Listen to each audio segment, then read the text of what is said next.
Compliments of Sigismund Consultants Inc. As you know, Lata Mangeshkar passed away yesterday, February 6th, in Mumbai after contracting COVID.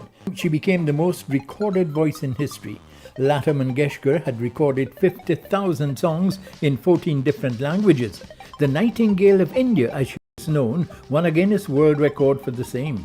A museum in Indore in Madhya Pradesh has a collection of 7,600 rare gramophone records of songs of this melody queen. Her songs are to be played at public places and traffic signals in Bengal for the next 15 days. The state will also observe a half-day holiday on Monday the 7th, that's today, to mourn the death of the singing legend. But I bet you didn't know that Lata Mangeshkar was nominated to the Upper House of Parliament, the Rajya Sabha, in November 1999 and completed her tenure on November 21, 2005. She might not have been an active parliamentarian but had voted in favour of the Prevention of Terrorism Bill, which was passed in a rare joint session of Parliament in 2002. She rarely attended the Rajya Sabha proceedings and believed that she was a misfit in Parliament. Lata Mangeshkar was cremated with full state honours on Sunday, February 6th, in the presence of Prime Minister Narendra Modi, among others. Bollywood superstar Amitabh Bachchan rushed to Lata Mangeshkar's residence to pay homage. Shah Rukh Khan, Sachin Tendulkar and more gathered to offer prayers at the cremation ground. A pall of gloom descended over the country. India had just lost its most iconic voice, Lata Mangeshkar, at 92. See you next time on Bet You Didn't Know. Compliments of Sigismund Consultants Inc.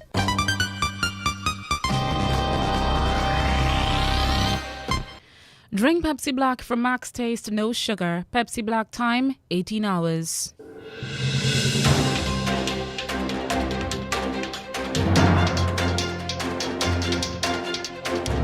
The news from Guyana, the region and the world. Compiled in the News Talk Radio newsroom and powered by DemeraraWaves.com. The news comes to you compliments of KFC. It's finger licking good. With the news, I am Ruth Wilson. Good evening. First, the highlights. The number of COVID infections is dropping. A clothes vendor was this morning gunned down. In the region, Haiti has cancelled its carnival.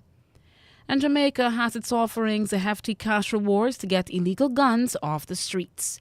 Details of these and other stories and international news from the BBC in a moment. KFC will be holding an employment call Sunday 13 February 2022 from 9 a.m. to 2 p.m. at the parking lot at the Vlesingian Road branch. Get interviewed on the spot. You'll need a job application, a vaccination card that shows you're fully vaccinated, ID, TIN, police clearance, 2 references, passport-size photograph, and your birth certificate. KFC's employment call, Sunday, February 13th, 2022, from 9 a.m. to 2 p.m. at the parking lot at KFC's Vlesingian Road branch. And now for the news in detail. Fewer Guyanese are getting infected with COVID-19 and the number of active cases is dropping rapidly. Health Minister Dr. Frank Anthony says that laboratories have recorded 35 new cases within the past 24 hours and the number of active cases has dropped to just under 5,500. Over the last 24 hours, we've had about 37 cases. And right now we have 5,495 active cases across the country. This would be a significant drop from what we would have seen, let's say, about 2 weeks ago, when we were at its peak with about 13 to 14,000 cases. So we've seen a declining trend of new cases, and I guess by the end of the week, we will see this 5,495 drop further as less people are getting infected and more people are getting discharged. However, the health minister is appealing to Guyanese to obey the COVID measures, such as social distancing, hand washing and sanitization, and the enforcement of measures by businesses. I really want to appeal to persons to get them to understand the importance of this, because we are still not out of the pandemic. Omicron is still here with us, and it can still infect people, and we can still have severe infections. where people are hospitalized, and you can also see some of those persons dying, especially those who have... But, Mr. Speaker, the allocation under print... We do apologize for that mix-up there. I'll bring that insert to you back right now on the minister talking about the COVID-19 measures that has to be brought down, and we are looking to have that done as soon as possible. So we are asking, or the government is basically asking, that you do these measures. I want to appeal to persons to get them to understand the importance of this, because we are still not out of the pandemic. Omicron is still here with us, and it can still infect people, and we can still have severe infections where people are hospitalized, and you can also see some of those persons dying, especially those who have not been vaccinated and those with comorbidities and older and so forth. So, I think a lot of people have grown complacent, but that complacency can be fatal, especially if you're unvaccinated. Official figures also show that to date, 99 COVID-positive persons are hospitalized and 69 of them are at Ocean View Hospital. There, 17 of them are seriously sick and are receiving intensive care. Meanwhile, since the start of the pandemic in 2020, there have been 7,831 pediatric cases, of which 55 had been hospitalized and 17 have died. If you need a replacement national ID card, then the Guyana Elections Commission can get one for you. Minister of Governance Gil Teixeira told the consideration of estimates for the 2022 national budget that more than $237 million have been allocated for the production of identification cards and other materials. But, Mr. Speaker, the allocation under print and non-print materials of $237 million 760 include the printing of sensitive election materials, tally sheets, etc., and and national ID cards. That's an ongoing process, sir. There is nothing to prevent the GCOM from making national ID cards available to Guyanese now.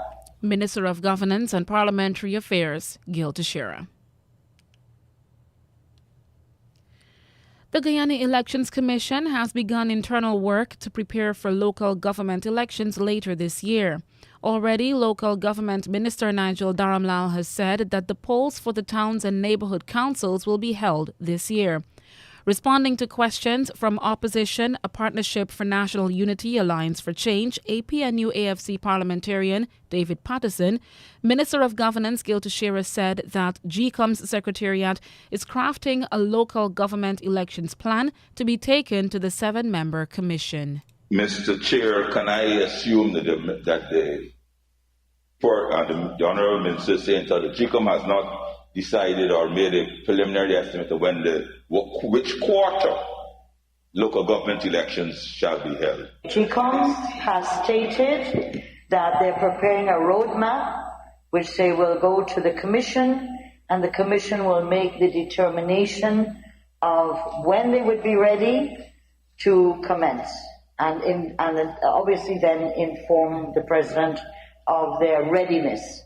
Minister of Governance Gil Teixeira. Local government elections should have been held last year, but the Commission had been very busy trying to remove Keith Lowenfield, Roxanne Myers, and Clermont Mingo. They have been implicated in alleged electoral fraud and are before the court.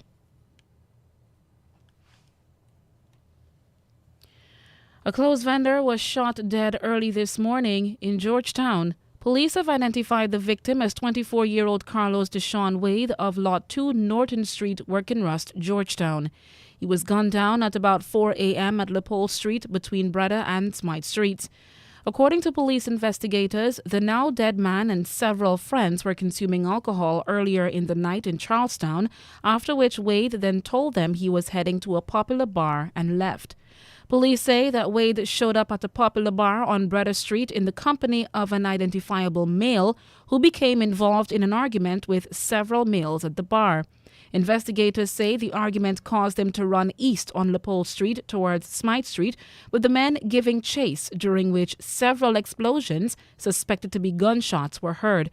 Wade reportedly ran behind the men, saying they could not shoot that man. Police say the men turned on Wade and an argument ensued, during which 2 more suspected gunshots were heard and Wade fell to the ground. The injured man was picked up and taken to Woodlands Hospital, where he was pronounced dead on arrival. No one has been arrested so far as police investigations continue. You're still with us on News Talk Radio Guyana 103.1 FM on YouTube and our Facebook page. It is 18 hours 9. We now turn to news in the region. The Haitian government has cancelled Carnival this year due to the ongoing coronavirus COVID-19 pandemic that has killed 804 people and infected 29,715 others over 2 years. In a statement, the country's Ministry of Culture said that while the pandemic had been a major factor in deciding to cancel the national celebrations, economic issues as well as overall security in the French-speaking country had also contributed to the decision. CMC reports that Haiti's Ministry of Culture says the government, because of the economic difficulties faced by the country, has decided this year not to organize a national carnival. However, the ministry says that to support certain town halls who wish to offer their community carnival festivities by evaluating the health and security risks. Haitian Carnival, known as Carnaval, is a celebration held over several weeks each year leading up to Mardi Gras. Thousands of students across Trinidad and Tobago from Forms 1 to 3, as well as Standard 5 pupils, flocked into their physical classrooms for the first time in almost 2 years. The United Nations Children's Fund has called on governments around the world to take all necessary steps to get students back to school to stem the problem of learning loss. Thousands of students across the country from Forms 1 to 3, as well as Standard 5 pupils, flocked into their physical classrooms for the first time in almost 2 years. One sibling in Port of Spain says his younger brother and sister had differing reactions to the measure. My brother is excited about it because, Cape is coming up, so he's getting ready for Cape. My sister, on the other hand, I don't know how she feels. She's just kind of neutral to it because she still is She is very germophobic, so she's very frightened and concerned. And as physical school restarts, only a few maxi-taxi operators came out to transport school children to school today. President of the maxi-taxi concessionaires, Rodney Ramlogan, says many of them remembered not being paid for their work last year, combined with late payments before that. So this morning, maybe a handful of drivers came out to give it a shot because some of the guys have learned to survive for the past 2 years without this maxi work, as well as some have their maxis and they want to see if they could make a living. But the bottom lines remain that the payment is going to be a problem because the PTSC keep passing the blame on to the Ministry of Education. The Ministry of Education keeps passing on the blame to the PTSC. So as of this morning, I wish the guys luck. Mr. Ramlogan says that a realistic perspective needs to be taken of the situation, including the requirements of the times. I have gotten the drivers to understand, and we have to understand as well. The government need to be honest to themselves as well as us. Our understanding is that all government runs a social program, which is school feeding, school transport, school card, hamper, drive, gate, whatever it is. And this government today honestly cannot afford this anymore, this social service. We need to sit down and understand that this is the end of this. The Maxi Taxi School Association president says that the drivers who have chosen to take up the gauntlet and try once again do so with great trepidation.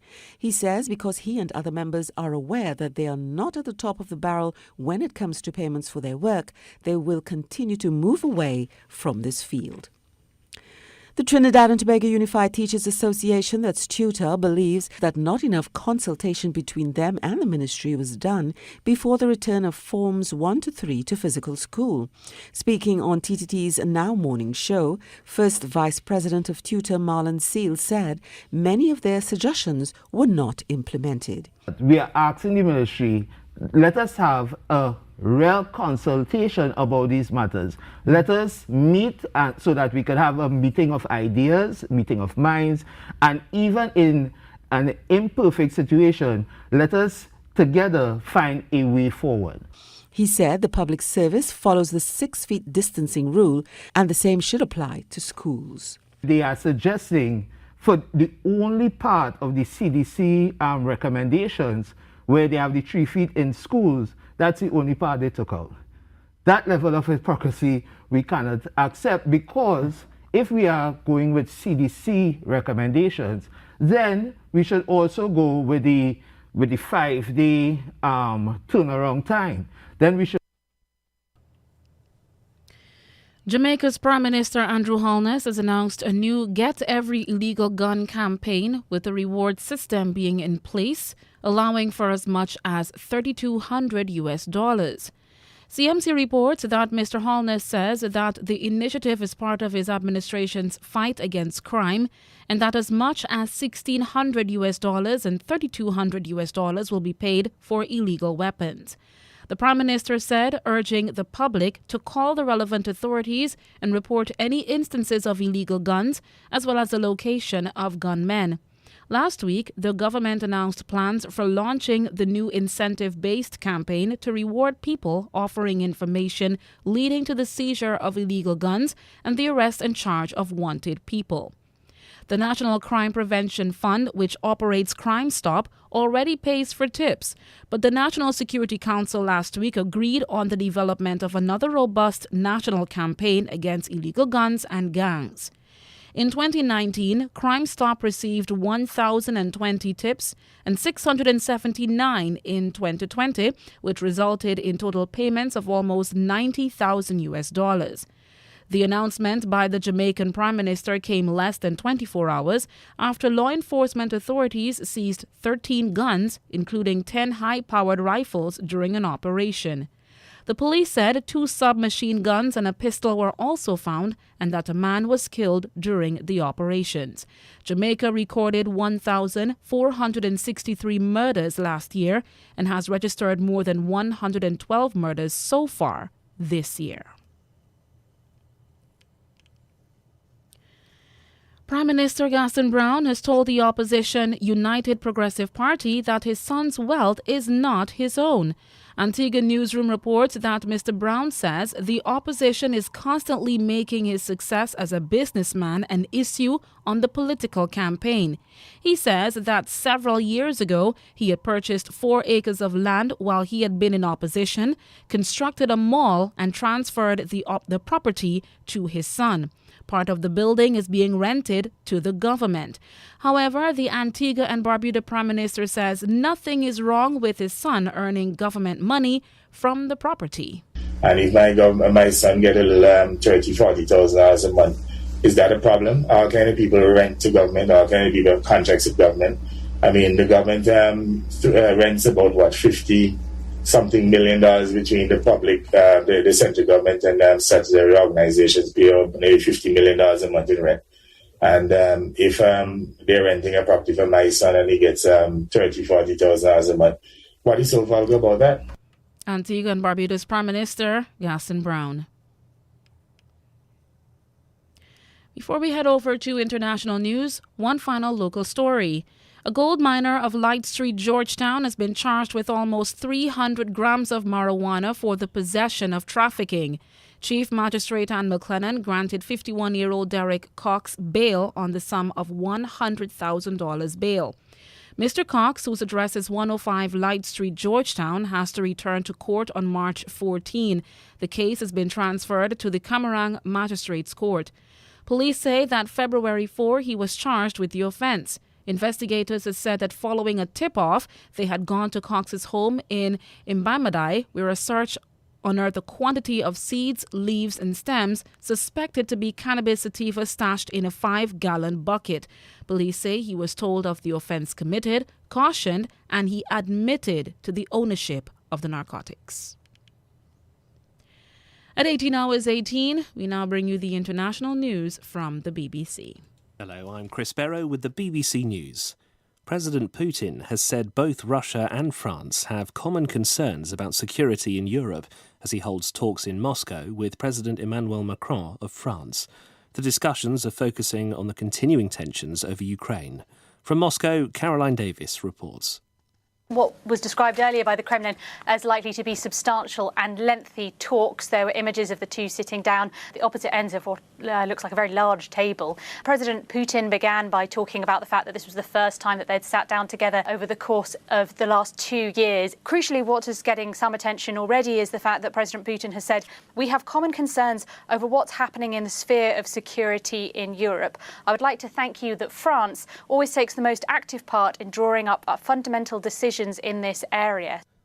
In the past half hour, President Biden says diplomacy remains the best way to resolve the Ukraine crisis, but there would be swift consequences if Russia attacked. He's been holding talks at the White House with the German Chancellor Olaf Scholz, who warned Moscow that it would pay a high price if it invaded Ukraine.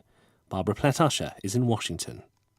This meeting between Mr. Biden and Mr. Scholz is basically going to try to project complete unity if there is a Russian invasion of Ukraine. The problem for Mr. Scholz is that he has taken the chancellery in Germany at a time of crisis, and he follows Angela Merkel, who was very clear in her positions in leadership. His coalition, made up of 3 parties, is not entirely united on how to approach Russia. The US Secretary of State Antony Blinken says America and the European Union are coordinating their efforts to share energy reserves were Russia to cut gas supplies to the EU. Earlier, the head of the European Commission said there were growing signs that Russia was using energy as a tool to exert political pressure. Ursula von der Leyen said it was strange that the Russian energy giant Gazprom had chosen not to increase deliveries through a key pipeline to Europe at a time of huge demand and record prices. The Israeli government has announced an independent inquiry into reports that police illicitly used spyware against aides of the former Prime Minister Benjamin Netanyahu and other public figures. The Internal Security Minister, Omer Bar-Lev, said a state commission would be created to look into the allegations published by an Israeli newspaper, Calcalist. Yolan Nell reports. Israelis have been shocked at the latest newspaper claims that Pegasus spyware was used against a son of Mr. Netanyahu, as well as his former advisers and a long list of top officials and business people.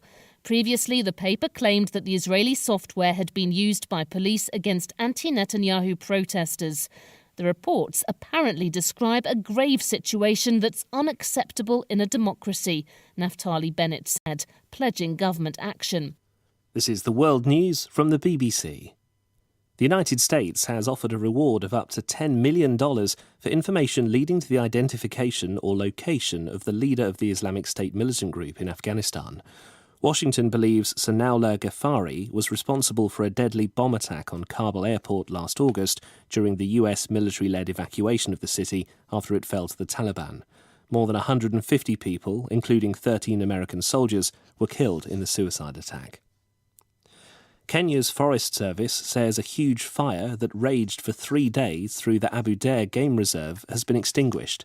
More than 6 square kilometres of bushland were destroyed. The mountainous park is home to leopards, elephants and critically endangered black rhinos. Conservationists say the fire might have been started by people in the area, which has been ravaged by drought. Britain's Prime Minister is under renewed pressure to withdraw his smear against the opposition Labour leader Keir Starmer, who's been harassed by protesters in London.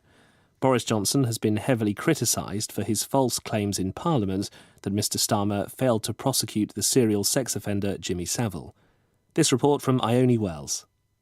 Videos have emerged on social media of Sir Keir being escorted into a police car away from protesters. The protesters can be heard shouting traitor, and in one video someone can be heard shouting Jimmy Savile. Boris Johnson has been heavily criticised for making a false claim that Sir Keir failed to prosecute the serial sex offender Savile when he was Director of Public Prosecutions, which the Labour leader has previously described as a ridiculous slur peddled by right-wing trolls.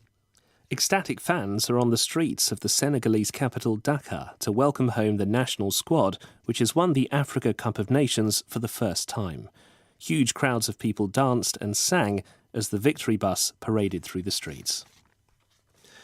I'm Chris Barrow, and for now, that's the latest BBC News.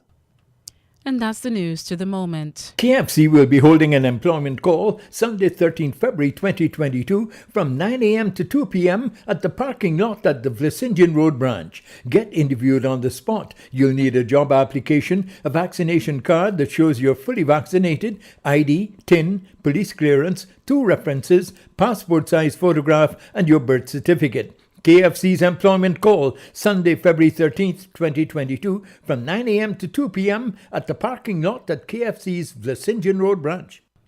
To end the news is a recap of the highlights. The number of COVID infections is dropping. A clothes vendor was this morning gunned down. And in the region, Haiti has cancelled its carnival, and Jamaica is offering hefty cash rewards to get illegal guns off the streets. The news came to you compliments of KFC. It's finger licking good.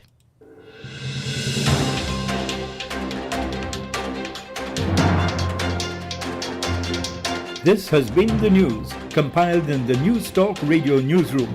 For ongoing updates, visit demerarawaves.com, and you can check facebook.com/demwaves and twitter.com/demwaves.